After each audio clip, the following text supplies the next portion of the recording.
we're in a negotiation, so there are many options in terms of how a deal could be structured.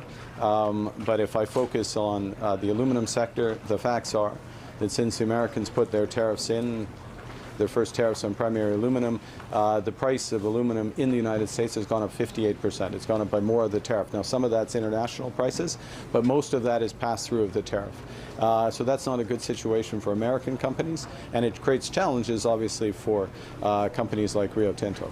How are we meeting those challenges? First and foremost, we're focused on the future, investing in partnership, in new technologies that are going to make this company competitive, not for next year, next week, but for decades to come, and we will continue to do that. Canada may be closer to a breakthrough than anyone expected. A move from Washington is now creating serious trouble for American businesses, and the pressure is starting to build. But while the US feels the damage, Canada may be in a stronger position than before. Mark Carney sees something developing that could completely change the trade fight. American aluminum prices have jumped 58%, and Canada didn't raise them. Donald Trump's own tariffs did. Canada supplies more aluminum to the United States than any other country. And now that metal costs American manufacturers far more to buy. The companies that depend on aluminum to build their products are absorbing the hit. And Mark Carney says the pain those tariffs are causing inside America may be the very thing that finally forces a trade deal. The figure comes directly from the Canadian Prime Minister, and it is grounded in specific data. Speaking to reporters outside a Rio Tinto Group aluminum facility in Quebec, Carney said existing US tariffs on aluminum have contributed to a 58% increase in aluminum prices in the United States. The Aluminum Producer Price Index rose 52% from June 2025 to June 2026. Some of that is international prices, but most of that is pass-through of the tariff, Carney said. That's not a good situation for American companies. The distinction matters. The bulk of the price surge is not global market movement. It is the direct result of Trump's own tariff passed straight through to American buyers. The cause traces to a specific decision. US aluminum prices shot up after Trump placed a 50% tariff on imports of the metal in June 2025. A 50% tax on imported aluminum lands directly on the American companies that purchase it, because those companies must either pay the tariff on foreign metal or bid up the price of scarce domestic supply. Either way, the cost rises. The Producer Price Index climbing 52% over the year that followed is the measurable footprint of that tariff working its way through the American manufacturing economy. The reason American manufacturers cannot simply avoid the pain is structural. The United States does not produce enough primary aluminum to meet domestic demand and depends heavily on foreign supply. Canada accounted for 44% of US aluminum imports last year. That dependency is the trap. American factories cannot switch to domestic aluminum overnight because the domestic aluminum does not exist in sufficient quantity. Aluminum smelting requires enormous amounts of cheap electricity, and the United States lacks the smelting capacity to replace what it imports from Canada. The tariff raises the price, but it creates no alternative supply, leaving American manufacturers to pay more with no way out. The businesses feeling the pain are the ones that turn aluminum into products. Automakers, aerospace manufacturers, beverage can producers, construction firms, and appliance makers all depend on aluminum as a core input. When the price of that input jumps 58%, their production costs rise directly. Those higher costs squeeze profit margins and eventually flow through to the prices American consumers pay for cars, cans, buildings, and countless other goods. Tariffs are taxes on imports, and companies pass those taxes along to consumers as higher prices, meaning the 58% aluminum spike does not stay contained in the metal industry. It ripples across every product made with aluminum.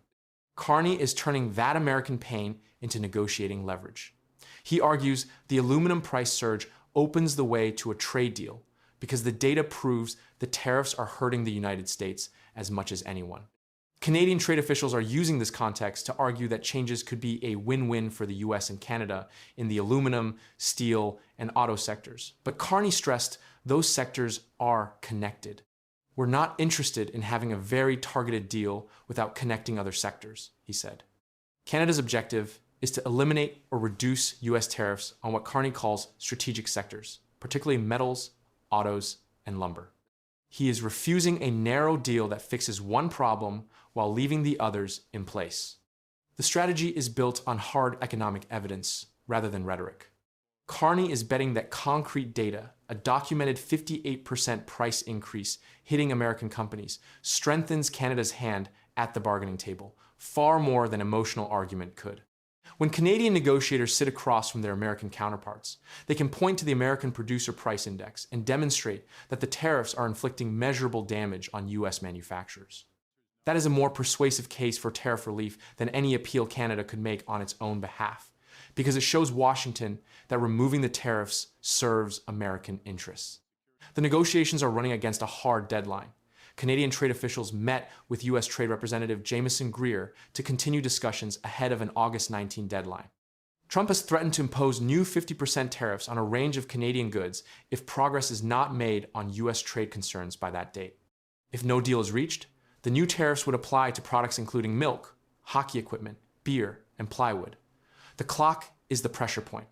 Both sides are meeting frequently as the deadline approaches, with Canada seeking a comprehensive agreement and Washington pushing for concessions before the new duties take effect. The American demands are specific, and they target Canada's countermeasures. Greer and other U.S. officials have said they want Canada to address complaints over Canadian counter-tariffs on U.S.-made autos, trade controls on dairy, and the removal of U.S. alcohol from provincial liquor agency shelves. Those three items, autos, dairy, and alcohol, are the pressure points Washington is using. Canada is reportedly preparing to lift provincial bans on U.S. alcohol and offer concessions on autos and dairy in exchange for relief from the threatened tariffs.